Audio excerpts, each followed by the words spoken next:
सब कर्म मल का नाश कर, अर प्राप्त कर निज आत्मा। जो लीन निर्मल ध्यान में, नम कर निकल परमात्मा।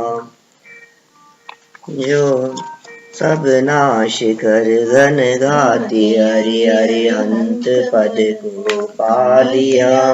कर नमन उन जिन देव को, यह काव्य पथ अपना लिया।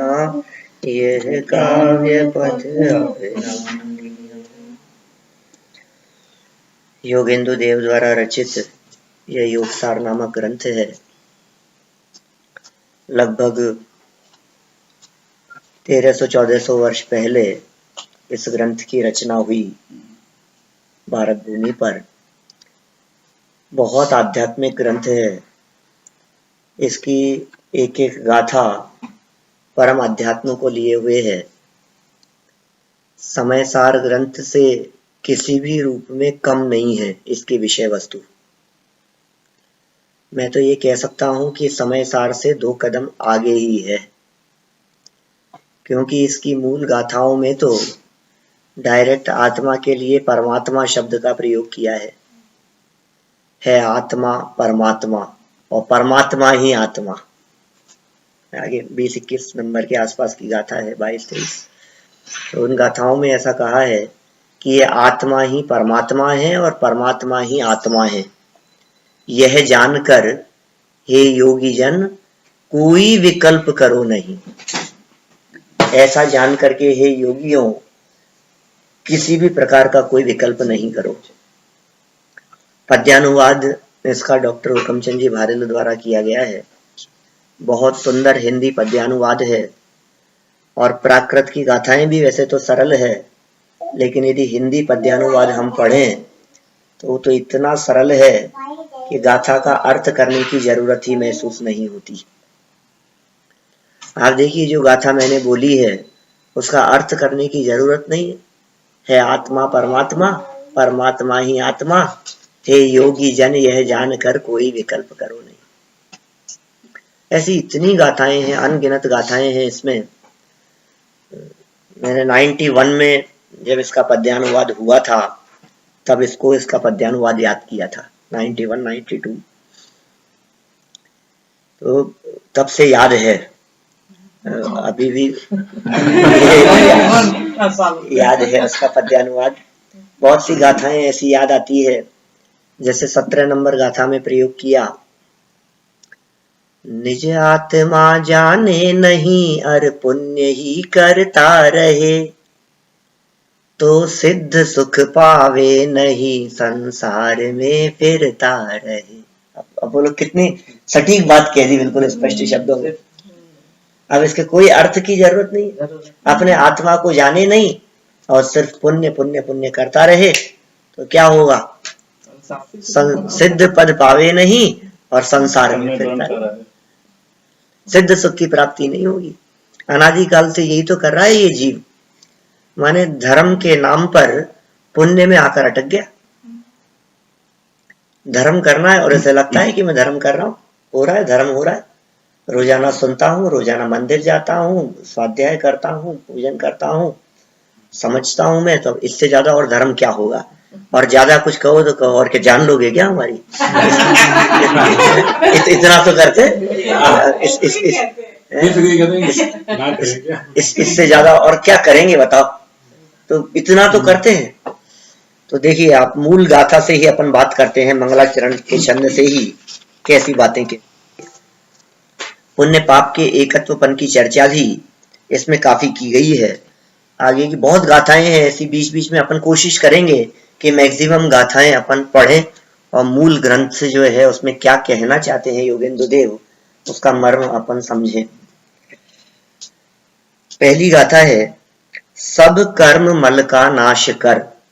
माने पहली गाथा में इन्होंने सर्व कर्म मल का जिन्होंने नाश कर दिया है और प्राप्त कर निज आत्मा।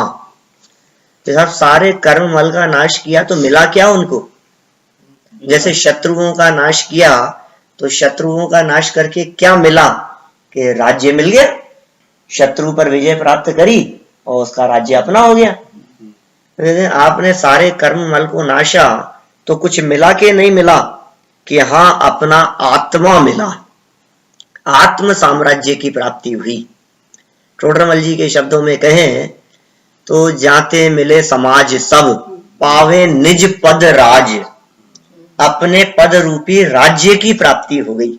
इससे बढ़कर और क्या हो सकता है? अपना राज्य अपने को मिल जाए, अपना साम्राज्य अपने को मिल गया, ये सर्वोत्कृष्ट बात है। तो प्राप्त कर निज आत्मा, अपने आत्मा को जिन्होंने प्राप्त कर लिया है, जो लीन हो गए हैं निर्मल ध्यान में ही, जो लीन निर्मल ध्यान में नम कर निकल परमात्मा। आपने ये भेद पढ़े होंगे, परमात्मा के दो भेद हैं, एक सकल परमात्मा और एक निकल परमात्मा। कल शब्द का अर्थ होता है शरीर, कल माने शरीर, तो निकल माने शरीर जिनका नहीं है, शरीर जिनका निकल गया है, वे निकल परमात्मा। एक दूसरे परमात्मा होते हैं सकल परमात्मा, स माने सहित और कल माने शरीर। तो जो शरीर सहित परमात्मा है वे सकल परमात्मा है। तो अरहंत परमात्मा को सकल परमात्मा कहते हैं और सिद्ध परमात्मा को निकल परमात्मा कहते हैं। यहाँ नम कर नमस्कार करके निकल परमात्मा सिद्ध परमात्मा को नमस्कार करके, देखिए कैसी गजब बात कहते हैं। सिद्धों को नमस्कार किया और कहा प्राप्त कर निज आत्मा, तो सिद्धों को नमस्कार किया और अपने आत्मा को प्राप्त कर लिया। दो तरह से अर्थ हो सकते हैं इसके। आत्मा को प्राप्त किया इसलिए सिद्ध पद की प्राप्ति हुई, और कहा सिद्ध स्वरूप को जाना इसलिए आत्मा की प्राप्ति हुई। दोनों तरफा लगेगी ना ये बात। अपना जो ज्ञायक स्वरूप है वो ज्ञायक स्वरूप तो सिद्ध समान है, मुझ में और सिद्ध परमात्मा में कोई अंतर नहीं है। मम स्वरूप है सिद्ध समान, मेरा स्वरूप तो सिद्धों के समान है। जो मैं हूं वह है भगवान, जैसा मैं हूं वैसे भगवान है, जैसे भगवान है वैसा मैं हूं। मेरे स्वरूप को यदि मिलान करना हो किसी के साथ में तो अरहंतों के साथ में नहीं, सिद्धों के साथ में मिलान करना, क्योंकि सिद्धों के स्वरूप जैसा मेरा स्वरूप है, अरहंतों जैसा नहीं। अरहंत तो सकल परमात्मा है, ठीक है ना। अरहंत के तो 4 घातीय कर्म अभी नष्ट हुए हैं और अघातीय मौजूद हैं अभी, तो अरहंतों से मिलान नहीं होता। आप कहेंगे सब प्रवचन सार 80वीं गाथा में तो अरहंतों से मिलान की बात कही है।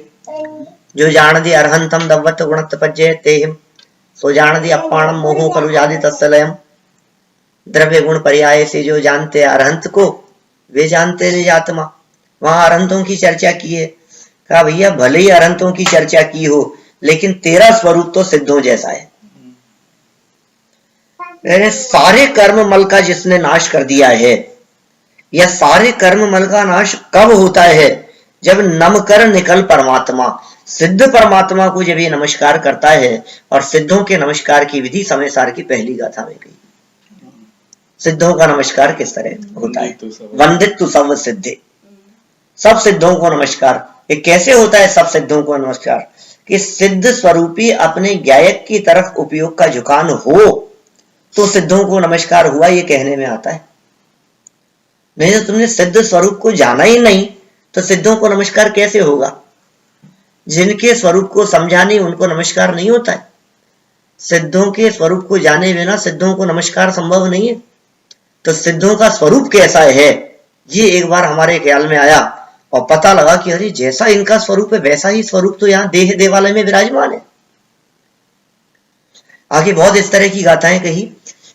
गाथा नंबर 42-43 से लेकर के 44-45-46 नंबर तक की गाथाओं में इसी प्रकार की चर्चा की है।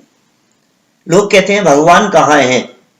तो इन योगेंद्र देव ने चर्चा की कि जिन देव तन मंदिर रहे, तन मंदिर शरीर रूपी मंदिर में, जिन देव तन मंदिर रहे जन मंदिरों में खोजते, हंसी आती है कि मानो सिद्ध भोजन खोजते। हास्यास्पद बात लगती है हमारे को। परमात्मा कहाँ है भैया, भगवान कहाँ है? इस तन रूपी मंदिर में है। ऐसी 4-5 गाथाएं दी इन्होंने, 40 से 45 के बीच में 4-5 गाथाओं में ऐसा प्रयोग किया। देव देवल में नहीं रे मूढ़ ना चित्राम में। देव कहाँ है? देवल में नहीं है, मंदिर में नहीं है। हे मूढ़, कहीं चित्रों में नहीं है, कहीं प्रतिमाओं में नहीं है। जिन देव तन मंदिर रहे बस यही निश्चय जानिए। जिन देव तो अपने तन रूपी मंदिर में रहते हैं और हम जो देखते हैं वो तन से बाहर देखने का प्रयास करते हैं, इसलिए बाह्य परमात्मा का प्रतिरूप दिखाई देने पर भी वास्तव में परमात्मा के दर्शन नहीं होते। इसलिए सच में परमात्मा के दर्शन करना चाहते हैं तो बाहर देखना बंद करें और अंदर देखें। ये अंदर देखने की विधि परमात्मा को देखने की विधि होगी। मंगलाचरण के रूप में 2 गाथाएं प्रस्तुत की यहाँ पर। पहली गाथा तो यह है जिसमें सिद्ध परमात्मा को नमस्कार किया। सर्व कर्म मल को नष्ट कर जिन्होंने आत्मा को पा लिया। कल रात्रि में भी इस तरह की अपनी चर्चा हुई थी कर्म को नष्ट करने के संदर्भ में, और अंतिम चरणों में यह बात सामने आई कि क्या यह आत्मा कर्म मल को नष्ट कर सकता है? यह आत्मा कर्म को नष्ट कर नहीं सकता। तो फिर लिखा तो है यहाँ सब कर्म मल का नाश कर। अरे जब ज्ञायक आत्मा को जानता है तो बाहर में कर्म स्वयमेव नष्ट होते हैं, और जब कर्म नष्ट होते हैं तो उपचार से यह कहने में आता है कि कर्मों का नाश किया। ये पहला सिद्धांत है जैन दर्शन का। फर्स्ट नंबर पर ये एक द्रव्य दूसरे द्रव्य का कर्ता धर्ता नहीं है। बात यहीं से शुरू होती है। यदि एक द्रव्य दूसरे द्रव्य का कर्ता धर्ता माने तो कहा कि अभी जैन दर्शन की ABCD भी नहीं पड़ी, स्टार्टिंग भी नहीं हुआ इसके बिना।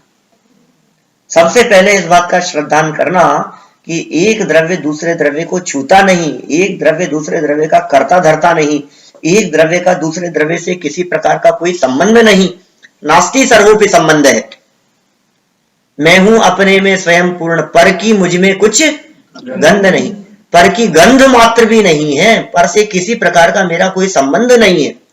जब पर से संबंध ही नहीं है तो फिर पर की तरफ देखने से मतलब क्या है? तो इस तरह की चर्चा इसी गाथा में निकल करके सामने आती है। गुरुदेव ने प्रवचनों में इस तरह की कुछ बातें भी कही है। फिर दूसरी गाथा में अरहंत परमात्मा को नमस्कार किया। पहली गाथा में सिद्ध भगवान को नमस्कार किया, माने सिद्ध स्वरूप को नमस्कार किया, और दूसरी गाथा में कहते हैं सब नाश कर घन घाती अरिहंत पद को पा लिया। कर नमन उन जिन देव को यह काव्य पथ अपना लिया। देखो, कर सब नाश कर, समस्त नष्ट हो गए हैं जिनके घन घाती।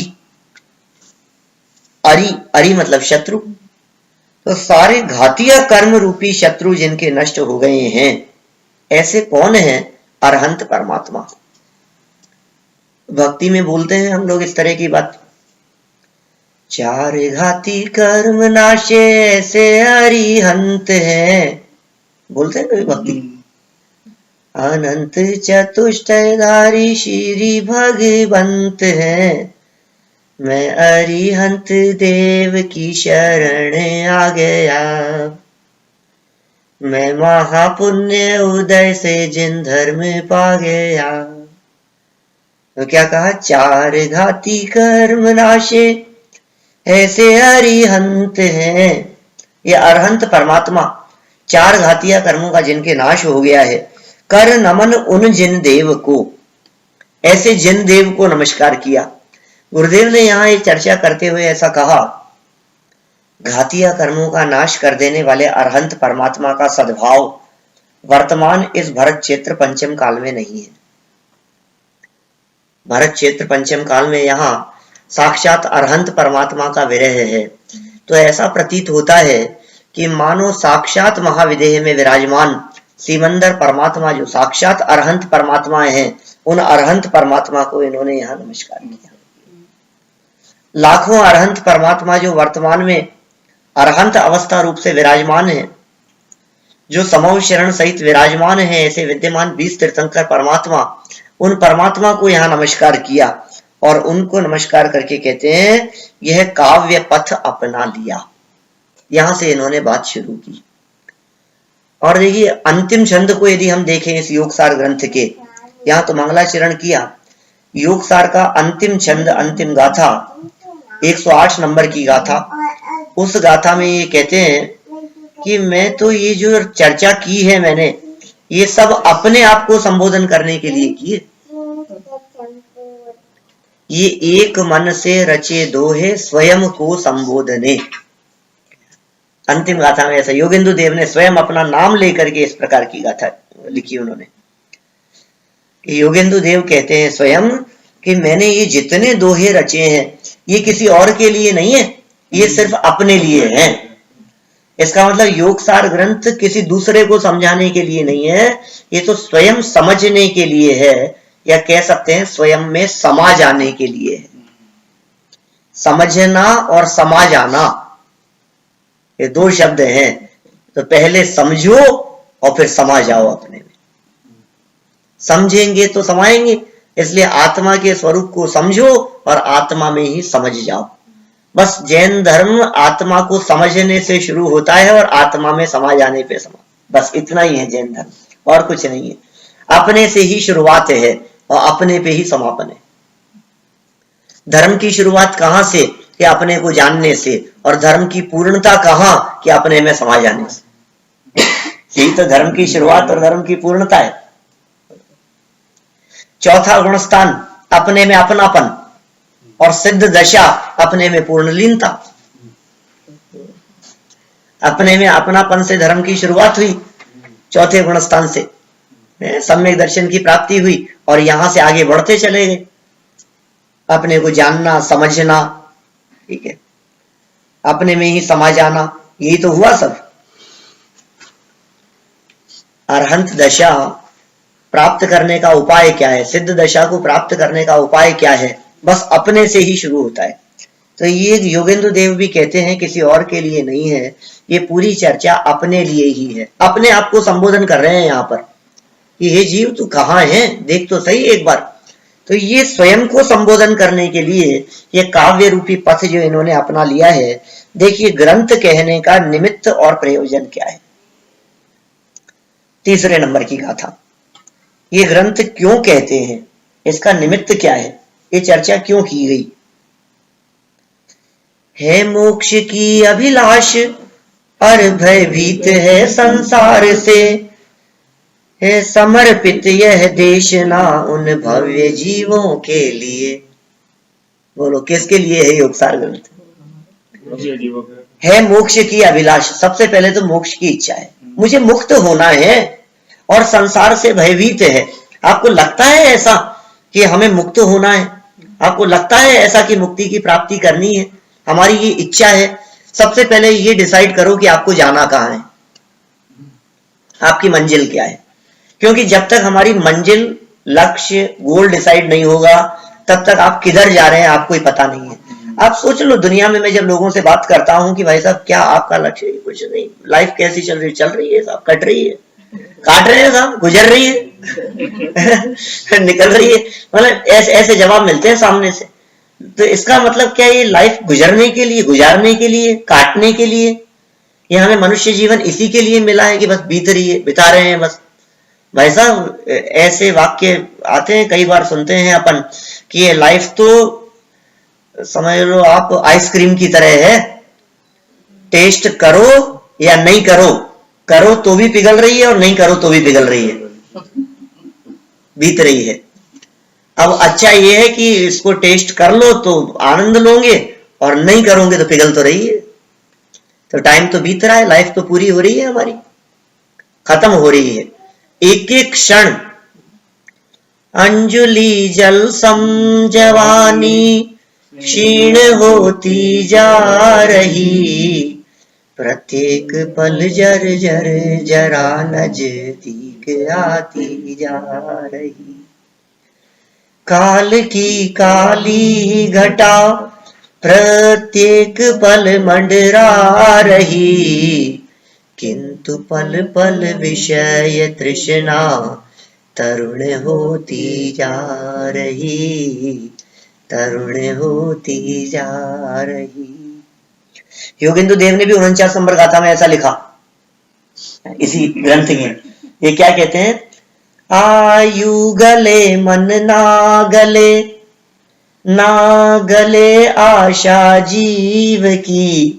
आयु तो गल रही है, नष्ट हो रही, आयु गले लेकिन मन नहीं गल रहा है।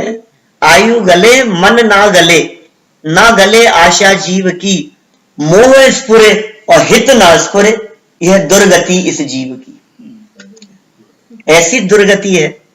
49 नंबर गाथा में कहते हैं, मैंने कदम कदम पे ऐसा संबोधन किया है इतना मारने के इन्होंने, कि तू विचार क्यों नहीं करता है कि तेरा जीवन बीत रहा है भैया, ये जीवन हर क्षण खत्म हो रहा है।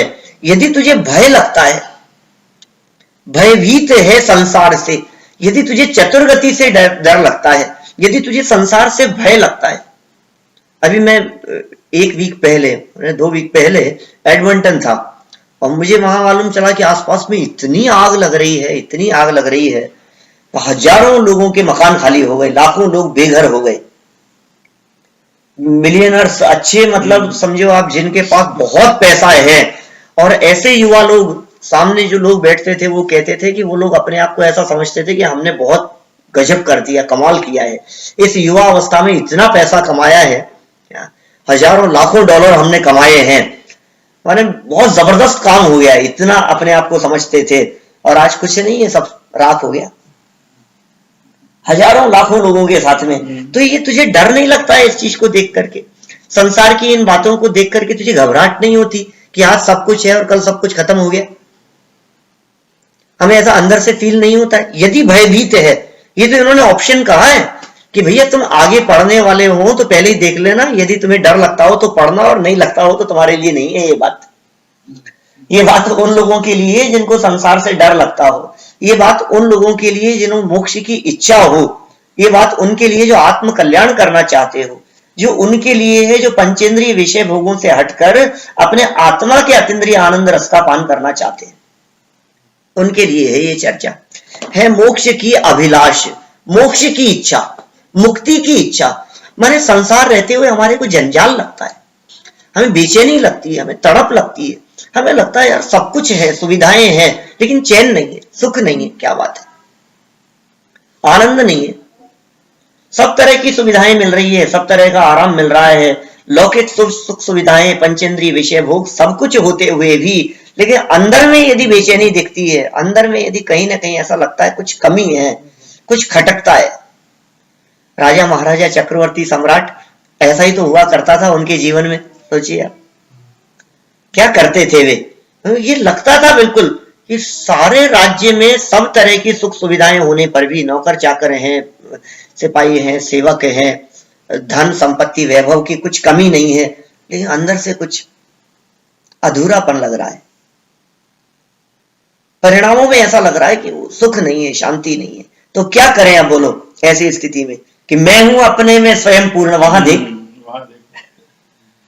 तो तुझे जो कमी दिख रही है ना, तुम्हें लग रहा है कुछ नहीं है, कुछ कमी है, कुछ कमी है। देख अंदर में तू परिपूर्ण है अपने आप में। जहां अपूर्णता है वो मेरा स्वरूप नहीं है, और जहां पूर्णता है वो मेरा स्वरूप है। अपने पूर्ण स्वरूप को यदि देखेगा, पूर्ण स्वरूप की तरफ यदि दृष्टि होगी, तो कहते हैं मोक्ष का मार्ग प्रारंभ हो जाएगा। मोक्ष का मार्ग उनके जीवन में प्रारंभ होता है जो लोग मोक्ष की इच्छा रखते हैं। अभी मोक्ष की इच्छा ही नहीं हो और जबरदस्ती सम्यक दर्शन की प्राप्ति हो जाए, सम्यक दर्शन हो नहीं रहा है, तुम चाहते भी हो कि नहीं। क्योंकि सबसे बड़ी प्रॉब्लम यह है कि एक बार जो व्यक्ति, जैसे समझ लो एक एग्जिट छूट गई, अब आगे बढ़ गए, तो अब नेक्स्ट एग्जिट तक कोई चांस नहीं है, उस वहां तक पहुंचेगा ही पहुंचेगा। सम्यक दर्शन यदि एक बार प्राप्त हो गया तो मुक्ति की प्राप्ति नियम से होगी। आप कोई ऑप्शन नहीं है कि बीच में आप रास्ता बदल दो, बीच में कोई रास्ता है ही नहीं, आप रुक ही नहीं सकते हो, कहीं कहीं अटक ही नहीं सकते हो। अब तो वहां तक पहुंचना ही पड़ेगा, अब तो मुक्ति की प्राप्ति होगी ही। और एक बात और है कि जिनको मुक्ति की प्राप्ति हो जाती है फिर वे वापस आ और नहीं सकते। अब संसार दशा की प्राप्ति नहीं हो सकती, अब लौट के संसार में नहीं आ सकते। तो एक बार अच्छे से समझ लो मोक्ष क्या है, मोक्ष का स्वरूप क्या है, मुक्ति की प्राप्ति किन्हें होती है, ये सारी बातें अच्छे से क्लियर हो जाए फिर आगे बढ़ना, क्योंकि फिर बैकफुट पर आने का कोई ऑप्शन नहीं है। इसलिए सम्यक दर्शन मानी जो श्रद्धा है, ये श्रद्धा आसान नहीं है। ज्ञान हो, समझ हो, पढ़ना पढ़ाना हो, समझना समझाना हो, सारी बातें हो, लेकिन भरोसा जो है ये आसान नहीं है। भरोसा इतना आसानी से नहीं होता। किसी व्यक्ति के साथ में यदि हम बिजनेस करते हैं, कुछ डीलिंग यदि हमारी होती है, तो एकदम भरोसा नहीं होता नए व्यक्ति के ऊपर। भरोसा बनने में टाइम लगता है। हस्बैंड वाइफ में मान लो, फैमिली में मान लो, ये जो भरोसा है ये धीरे धीरे भरोसा बनने में टाइम लगता है। धीरे धीरे अपनेपन में टाइम लगता है कि साहब शादी हो गई तो अब तो अपनापन हो गया, कि ऐसा नहीं है, उस अपनेपन में टाइम लगेगा। तो वो जो अपनापन एक बार यदि हो जाता है तो फिर वो कायम रहता है। तो बस सम्यक दर्शन एक बार हो जाएगा तो फिर कोई चिंता की बात नहीं है। जितनी भी मेहनत है, कल मैंने रात में कही थी ये बात, मार्ग कठिन है, मार्ग कठिन नहीं है। फिर सम्यक दर्शन हो जाने के बाद तो फिर मुक्ति दिखने लगती है। अरे मुक्ति क्या दिखने लगती है, मुक्त दिख रहा है। जिसको मुक्त दिख रहा है उसे मुक्ति की प्राप्ति कैसे नहीं होगी। अब तो दिख रहा है, उसको सिद्ध दशा दिख रही है, सिद्ध स्वरूप गायक भगवान आत्मा उसे दिखाई दे रहा है। तो अंदर में जिसे वो गायक दिखाई दे रहा है, अब कोई बात नहीं है। ये सारी मेहनत, सारा प्रयास, सारा पुरुषार्थ, ये सब सम्यक दर्शन की प्राप्ति के लिए है। और सम्यक दर्शन की प्राप्ति का पहला चरण ये यहाँ पहली गाथा में कह रहे हैं, क्योंकि दो गाथाएं तो मंगलाचरण में निकल गई। दो गाथाओं में तो कोई चर्चा नहीं की। सिद्धों को नमस्कार किया और अनंतों को नमस्कार किया। मूल बात तो यहाँ कह रहे हैं, संसार ही भय भीया हम, संसार से जो भयभीत है संसार से। और इच्छा क्या है, ये इच्छा है मोक्ष की। संसार से डर लगता है और मोक्ष चाहता हूं, यहां रहना नहीं चाहता और वहां रहना चाहता हूं। तो कहते हैं है समर्पित यह देशना। ये पूरी जो देशना है, पूरा जो उपदेश है, ये जो चर्चा हम करने वाले हैं, इन गाथाओं में जो बातें सामने आएगी निकल करके, ये कहते हैं ये पूरी की पूरी देशना समर्पित है किसके लिए, उन भव्य जीवों के लिए। वे भव्य जीव हैं, इसका मतलब ऐसा समझ लीजिए, योगेंदु देव की यह देशना भव्य जीवों के लिए है। इसका मतलब पता है क्या हुआ, इसका अर्थ यह निकला कि हम भव्य जीव हैं, इस बात की गारंटी दे रहे हैं योगेंदु देव। कई लोगों को ऐसी शंका होती है कि अभव्य जीव कभी भव्य नहीं हो सकता, भव्य कभी अभव्य नहीं होता, तो पता नहीं हम अभव्य हुए तो।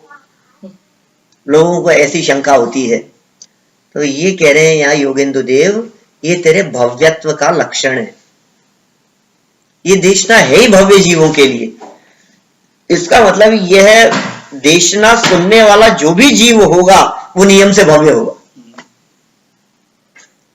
गाथा याद आती होगी आपको, तत्प्रति प्रीति चित्तेन, पद्मनंदी पंचविंशतिका की, तत्प्रति प्रीति चित्तेन येन वार्तापि ही श्रुता निश्चितम से भवेद भव्यो भावी निर्वाण भाजनम।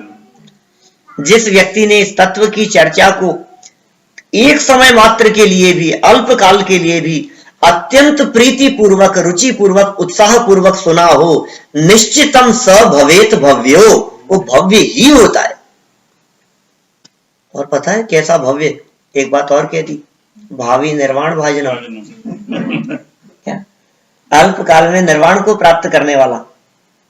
ये शर्त इसलिए लगा दी उन्होंने साथ में, निर्वाण को प्राप्त करने वाला। शर्त क्या, ये बात इसलिए कह दी क्योंकि बहुत से भव्य जीव ऐसे भी होंगे जो अनंत काल में मोक्ष नहीं जाएंगे।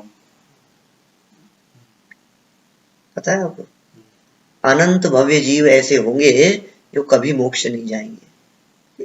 ये बात तो समझ में नहीं आ रही, ऐसा कैसे कह रहे, ऐसा कैसे हो सकता है। समष्टिगत कथन है भाई, व्यक्तिगत नहीं है। व्यक्तिगत यदि किसी भव्य जीव के सर पर हाथ रखो तो आज नहीं तो कल, 100 साल बाद, 1000 साल बाद, अनंत काल बाद उसकी सिद्ध दशा दिखेगी आपको। क्योंकि जो भव्य है वो कभी ना कभी मोक्ष जाएगा। लेकिन सभी भव्य जीव मोक्ष चले जाएंगे ऐसा कभी नहीं होगा। क्या मतलब कि सभी भव्य जीव मोक्ष में चले जाएंगे तो फिर मुक्त मोक्ष में और संसारी संसार में, और फिर तो सब खत्म हो जाएगा। ऐसा ही होगा क्या? क्या फिर सब संसारी, जिनको संसार में रहना है वो संसार में ही रहे, जिनको मोक्ष जाना है वो मोक्ष में ही रहे। तो फिर तो ऐसा कुछ होगा ही नहीं, फिर मोक्ष का मार्ग भी बंद हो जाएगा, फिर अनंत भी नहीं होंगे, फिर कोई मुनि नहीं होंगे, फिर कोई सम्यक दृष्टि नहीं होंगे, क्योंकि जितने ज्ञानी हुए सब सिद्ध दशा में चले गए और जितने अभव्य थे वो सब संसार में बच गए। ऐसा कभी नहीं होगा। माने ये अनादि काल से चला आ रहा है और अनंत काल तक चलता रहेगा। हर 6 महीने 8 समय में 608 जीव मुक्ति की प्राप्ति करेंगे, अनंत काल तक करते रहेंगे, और फिर भी कभी यहां से संसार से मोक्ष जाने का क्रम खत्म नहीं होगा। अनंत काल बाद भी हर 6 महीने 8 समय में 608 जीव मोक्ष जाते रहेंगे, जाते रहेंगे, जाते रहेंगे। कैसा स्वरूप है। बड़े न सिद्ध अनंतता, घटे न राशि निगोद, जैसे के तैसे रहे ये जिन वचन विनोद। ये जैन दर्शन की कैसी अद्भुत बात है। सिद्धों की अनंतता कभी नहीं बढ़ती और निगोदिया की अनंतता कभी खत्म नहीं होती, कम नहीं होती। कम होने और बढ़ने की बात चल रही है। हर 6 महीने 8 समय में 608 जीव जा रहे हैं मोक्ष, फिर भी कभी सिद्धों की संख्या बढ़ जाएगी ऐसा कभी नहीं है। ऐसा बढ़ तो रहे कि कभी नहीं बढ़ेंगे। बढ़े न सिद्ध अनंतता, अनंतता नहीं बढ़ेगी उनकी। समझ में आ रही है? काउंटिंग तो बढ़ रही है, 6 महीने 8 समय में 608 जा रहे हैं, आखिर कुछ तो फर्क पड़ रहा है, लेकिन बढ़े न सिद्ध अनंतता, सिद्धों की अनंतता नहीं बढ़ती। कहने का मतलब क्या है कि एक व्यक्ति के पास में यदि समझ लीजिए 1 करोड़ रुपया है क्या, और उसके पास में यदि 2-4 रुपया और बढ़ गया तो कहते हैं उसके करोड़पति पने में क्या फर्क पड़ गया? नहीं, वो तो उतना ही है जितना था। उससे कहेंगे साहब ये देखो अब ये जो है 5 रुपए की एक चॉकलेट और आपने बेच दी, तो अब तो आपके पास में 5 रुपए तो बढ़ गए ना, अब तो करोड़पति से थोड़े से तो बढ़ गए हो। अरे कहाँ बढ़ गए, कुछ नहीं बढ़ा। जो अनंत पना है वो फिगर कभी नहीं बढ़ता। तो कह रहे हैं ये देशना पूरी की पूरी उन भव्य जीवों के लिए समर्पित है जो आत्म कल्याण करना चाहते हैं। भाई जो पैसा कमाना चाहते हैं, जो डॉलर इकट्ठा करना चाहते हैं, जो विषय भोगों को भोगना चाहते हैं, जिसे अभी जन्म मरण के दुख रूप नहीं लगते, जिन्हें संसार दशा अभी जंजाल नहीं लगती, जिन्हें अभी ये घूमना फिरना आनंददायक दिखता है, ये चर्चा उनके लिए नहीं है। ये चर्चा उनके लिए है जिनको ये सब जंजाल लगता हो, जिनको ये सब कष्टकारी लगता हो, पीड़ा लगती है, बेचैनी लगती है, आकुलता दिखती है, कदम कदम पे आकुलता है। आकुलित भयो अज्ञानधारी, अज्ञान के कारण आकुलता है और दुखी है। आत्म को हित है सुख, सो सुख आकुलता बिन कहिए। वो सुख आकुलता के बिना होता है। इसका मतलब जहां जहां आकुलता है वहां दुख है, और जहां निराकुलता है वहां सुख है। तो आपको लगता है अपनी लाइफ में कुछ कमी, आपको लगता है कि ये संसार छोड़ने लायक है, आपको लगता है कि नहीं मुझे यहां नहीं रहना है, ये जगह रहने लायक नहीं है। देखो उसके बिना जगह नहीं बदलती। आप जिस एरिया में रह रहे हैं, जिस सबब में रह रहे हैं, यहाँ डलास टेक्सास में, आप यदि ये सोचें कि हमें ये घर बदलना है, तो ये विकल्प कब आएगा आपके दिमाग में?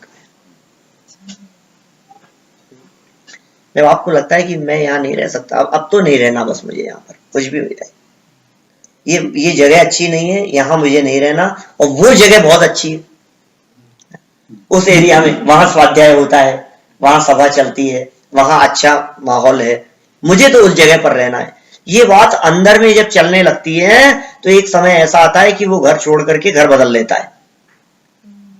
तो आपको ये घर बदलना है, कौन सा घर? कि ये संसार का। अरे पर घर फिरत बहुत दिन बीते, नाम अनेक धराए, हम तो कब हूं न निज घर आए। 200 साल पुराना भजन है। हम तो कब हूं न निज घर आए। चले यहां से कहां जाएंगे? घर जाएंगे आपने? ये घर जाने की बात चल रही है, अपने घर में जाने की बात चल रही है। अपना घर पहचाना ही नहीं भाई, तो जा कहां रहा है? कौन सी दिशा में जा रहा है? अभी तुझे पहचान ही नहीं है। पर घर फिरते हुए बहुत दिन बीत गए हैं, एक बार ऐसा लगता हो ये अपना घर बनाएंगे, अपने घर में जाएंगे। तो कहा एक बार जो व्यक्ति अपने घर में चला जाता है फिर उसको कहीं तकलीफ नहीं है, और बाहर में कहीं भी चले जाओ, आपको 5 स्टार फैसिलिटी मिले, 7 स्टार फैसिलिटी मिले, उसके बावजूद भी सुख नहीं। निज घर बिना विश्राम नाही, आज यह निश्चय हुआ, शांति पाठ में बोलते हैं निज घर बिना विश्राम नहीं। अपने घर जैसा सुख कहीं नहीं है, कहीं भी चले जाओ आप, किसी भी जगह पर चले जाओ। देखो ये जीव जब घर में रहता है ना और सुखी नहीं है तो सोचता है यार कहीं घूमने चले, बहुत समय हो गया तो 5-7 दिन का प्रोग्राम बना लो, कहाँ चले अखिल भाई घूमने के लिए? नागरा घुमाए, इधर घुमाए हैं, पेरिस चले आए, और कहा वो आपके वो कौन सी जगह है, अलास्का चले आए, इधर घूमा।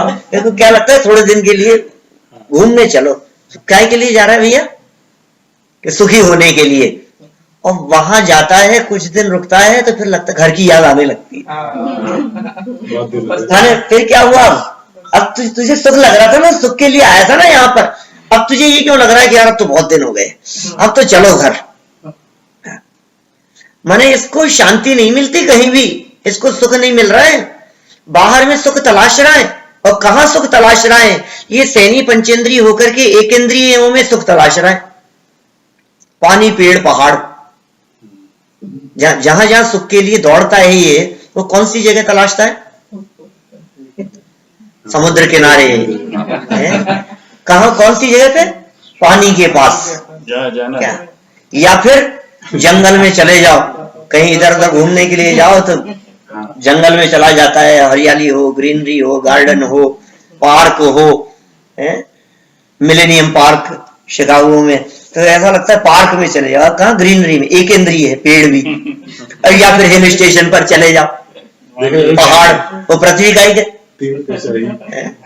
पहाड़ पृथ्वी का ही है, समुद्र आदि सब जल का ही है, और ये वनस्पति का ही है, पेड़ आदि। तो पानी, पेड़, पहाड़, इन 3 के अलावा चौथी जगह दिखती नहीं है इसको सुख के लिए।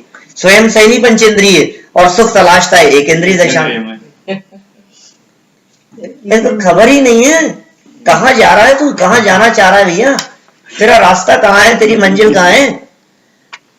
बाहर के संसार में क्यों ढूंढे है सहारा, तेरे सागर का तेरे भीतर है किनारा। बाहर के संसार में तू सहारा तलाशता है, यहां सहारा मिलेगा, यहां सहारा मिलेगा, यहां शांति मिलेगी, यहां सुख मिलेगा। तेरे सागर का तेरे भीतर में ही किनारा है, तुझे कहीं बाहर जाने की जरूरत नहीं है। तू अपने स्वभाव को देख, तेरा स्वभाव ऐसा है कि फिर वहां से बाहर निकलने की जरूरत नहीं है, तुझे बाहर निकलने का विकल्प नहीं आएगा।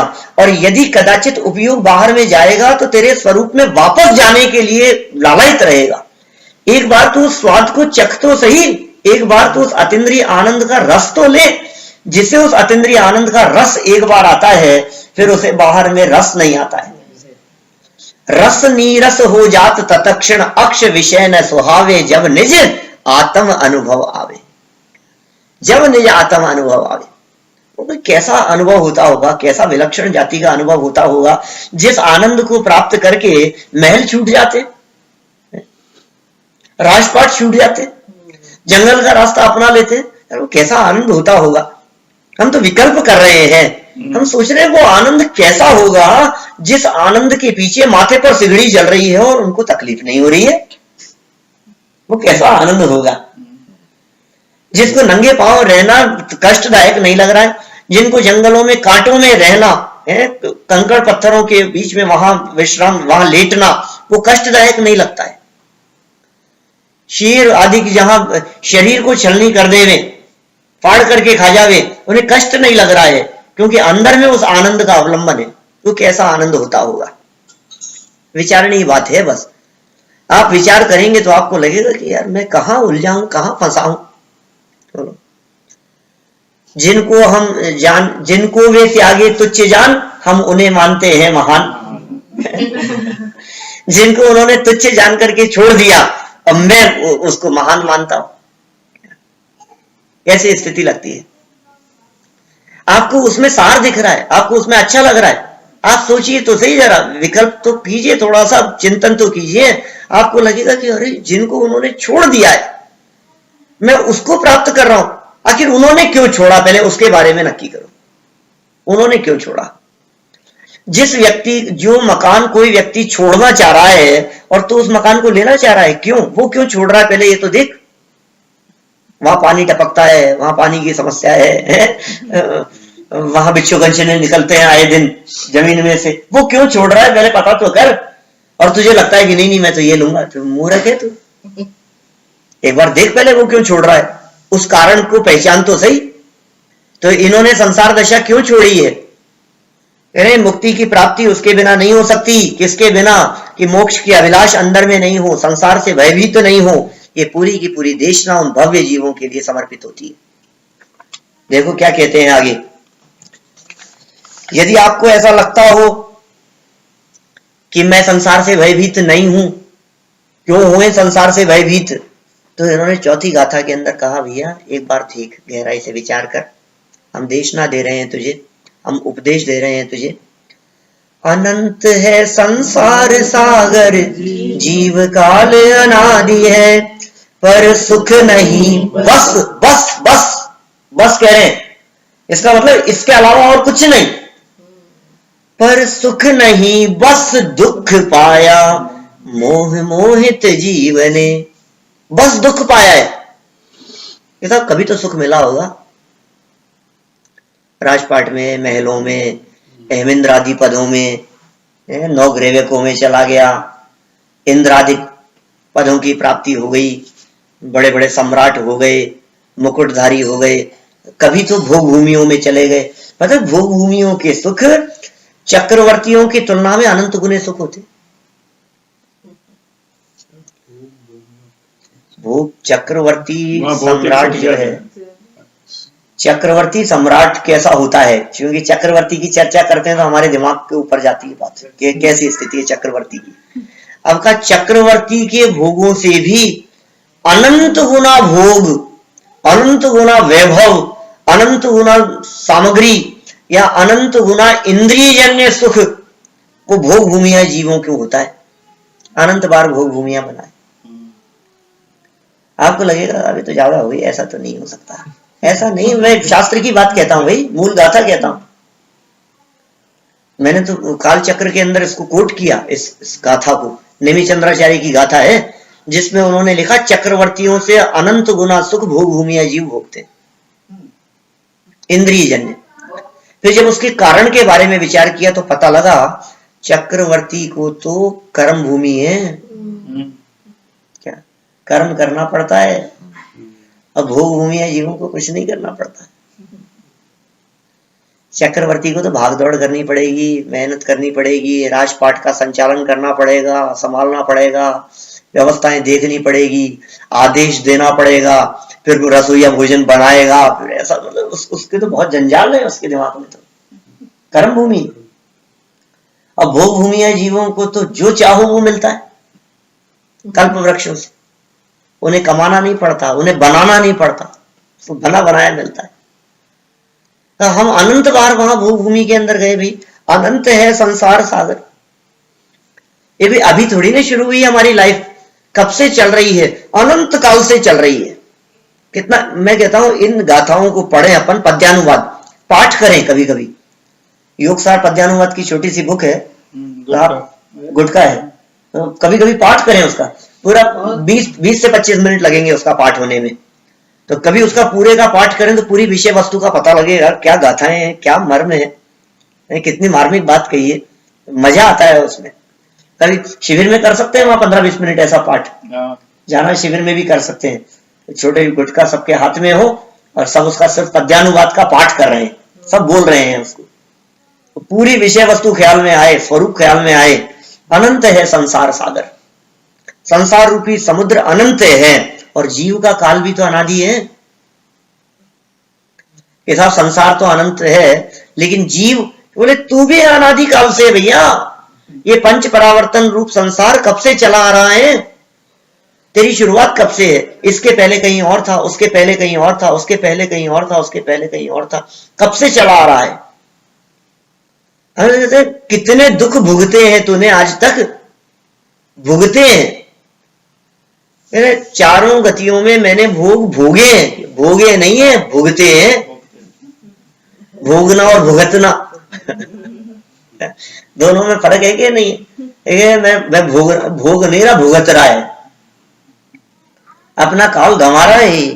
अनंत काल हो गया, जीव काल अनादि है, पर सुख नहीं। सुख तो मिला होगा थोड़ा बहुत, तो अनगिनती जन्मों में, अनगिनती कल्पों में, कितने भव बीत गए संकल्प विकल्पों में, कभी तो मिला होगा, थोड़ा बहुत तो मिला होगा साहब सुख। ज्यादा तो नहीं साहब, थोड़ा बहुत तो मिला ही है। ये कह रहे हैं सुख नहीं, बिल्कुल नहीं, मिला ही नहीं तुझे सुख। सर मुझे लगता तो है कि तू अभी जानता ही नहीं है सुख कहते किसको है। अभी तुझे सुख की खबर ही नहीं है। वो अतीन्द्रिय आनंद और वो जो सुख जिसे सुख कहते हैं, उस सुख का तुझे पता ही नहीं है।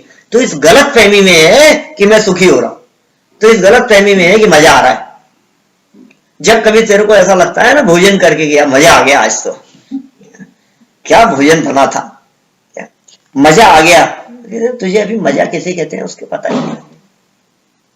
पीड़ा है इसमें। ये टोडरमल जी के शब्दों में यदि मैं कहूं तो कह सकता हूं, सुख नहीं है, दुख की कमी को ही सुख समझ बैठा है।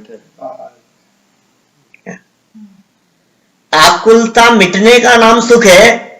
ये आकुलता की थोड़ी सी कमी होती है तो समझ लेता है कि सुख हो गया, बस। आकुलता है, आकुलता का अभाव नहीं है। हाँ, दुख रूप दशा है भाई साहब। ये आकुलता जब तक मिटेगी नहीं तब तक सुख नहीं होगा। ये समझ रहा है कि मैं सुखी हो गया। सुख नहीं, बस दुख पाया। और कारण बता दिया इसमें। यहां संसार का कारण क्या है, दुख क्यों पाया ये बता दो, कि मोह मोहित ये कारण रहा। मोह मोहित का मतलब मिथ्या श्रद्धा, मोह मोहित का मतलब मिथ्या दर्शन, मोह मोहित का मतलब मिथ्या दृष्टि रहा। इस वजह से इस जीव ने दुख पाया। और हमारे दुखों का मूल कारण मिथ्या दर्शन है। मिथ्यात्व के कारण ये जीव दुखी है। दुनिया में कोई जीव इसको दुखी करने में समर्थ नहीं है। दुनिया का कोई पदार्थ इस जीव को सुखी करने में समर्थ नहीं। देखो क्या गजब व्यवस्था है। मेरी कंट्रोलिंग मेरे पास में होता तो ऐसा है, ये दूसरों से दुखी है और दूसरों से सुखी है। दो चार लोग थोड़ी सी अपनी प्रशंसा कर दे, यार आप तो क्या लगते हो यार, सुंदर लगते हो यार, आपके पास तो क्या है। और ये देखो दो चार लोगों ने प्रशंसा कर दी और ये सुखी हो गया। और दो चार लोग कह दे कि ये क्या हो गया आपके शरीर को, आपका शरीर कैसे बिगड़ गया, तो डिप्रेशन में आ जाता है। माने ऐसा लगता है कि मैंने अपना सुख और सुखी होने और दुखी होने का रिमोट कंट्रोल दूसरे के हाथ में दे रखा है। भैया आप प्रशंसा करोगे तो मैं सुखी होऊंगा, और आप यदि निंदा करोगे तो मैं दुखी होऊंगा। माने मेरा सुखी होना और दुखी होना ये आपके हाथ में है। आप चाहो तो मुझे सुखी कर सकते हो और आप चाहो तो मुझे दुखी कर सकते हो। ये कह रहे हैं भाई साहब, पराधीनता का काम नहीं है। यहां सुख भी स्वाधीन है। स्वाधीन सुख, स्वाधीन आनंद, श्रीमद जी ने लिखा ना ऐसा, लो जहां भी प्राप्त हो। माने स्वाधीन सुख, सुख भी स्वाधीन है, और दुख बोले दुख भी स्वाधीन है। स्वाधीन का मतलब स्वयं के अधीन नहीं, स्वयं से है, स्वयं की विपरीत श्रद्धा से है।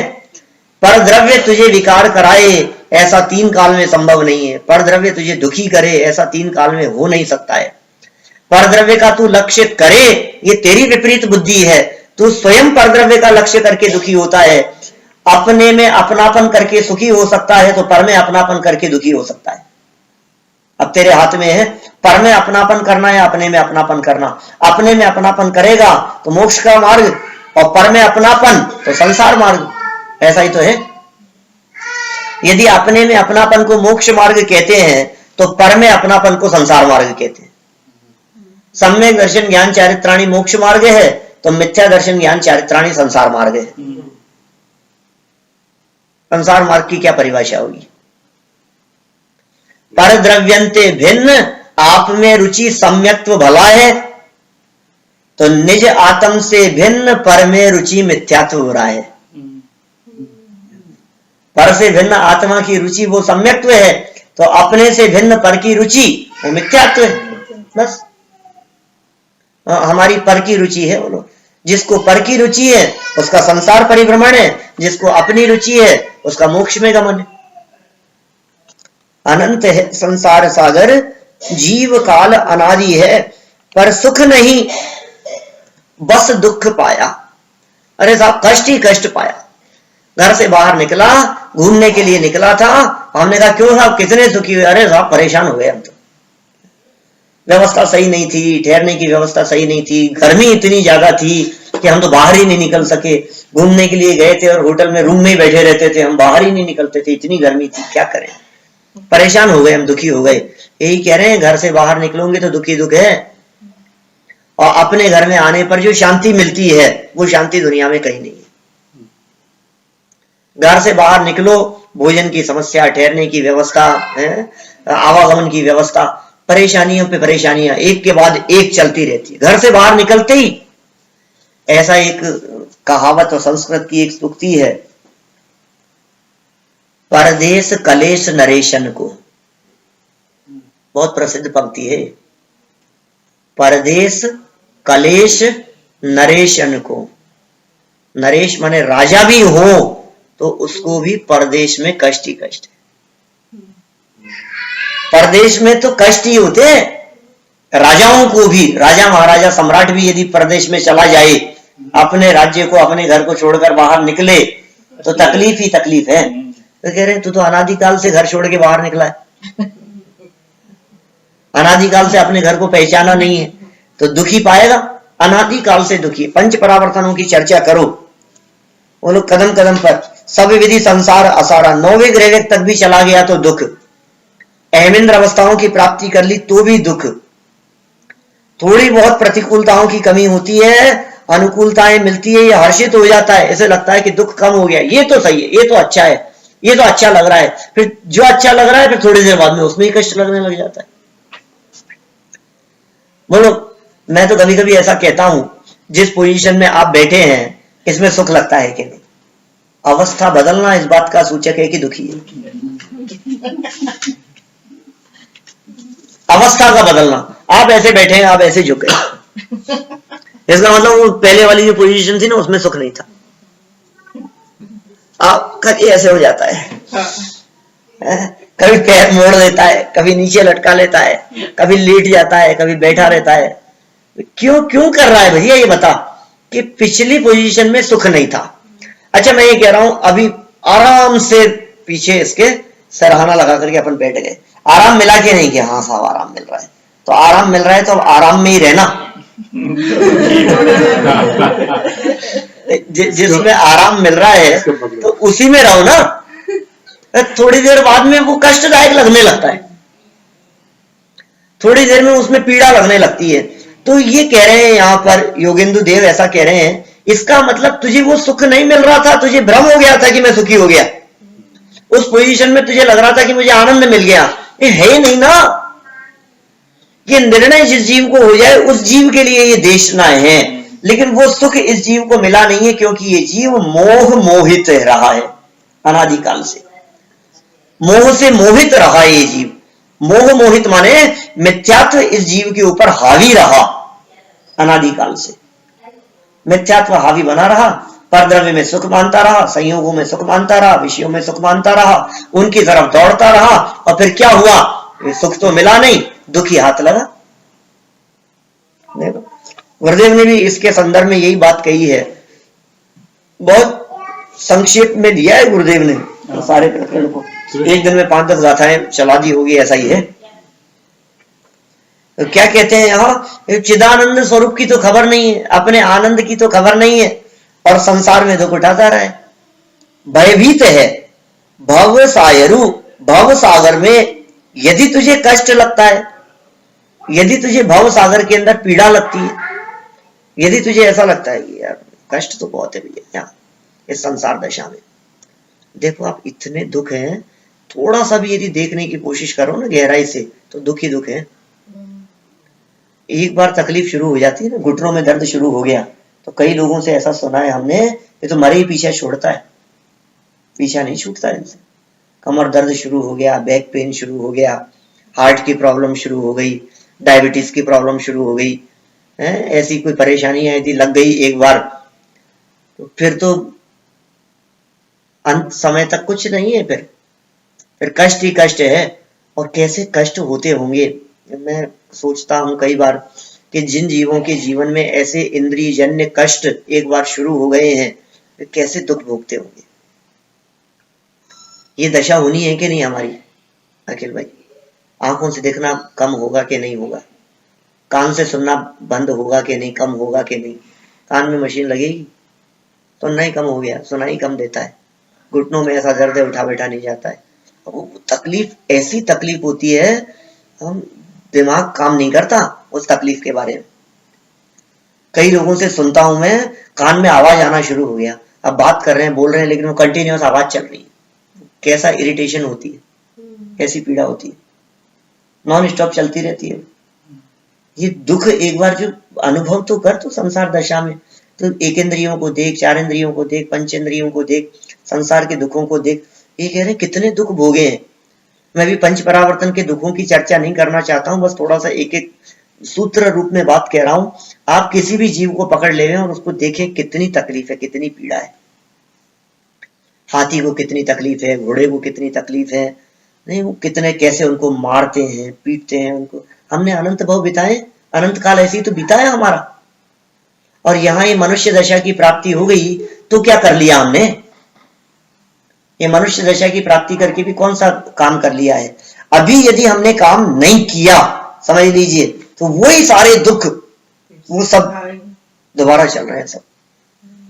वो दशा दूर नहीं है, वो जिनको देख करके आपको थोड़ा सा लगता है अरे कितनी तकलीफ है, बेचारे बेचारे, जिनको बेचारे बेचारे देख रहे हैं। देखो दूसरों के दुख तो दिखते हैं,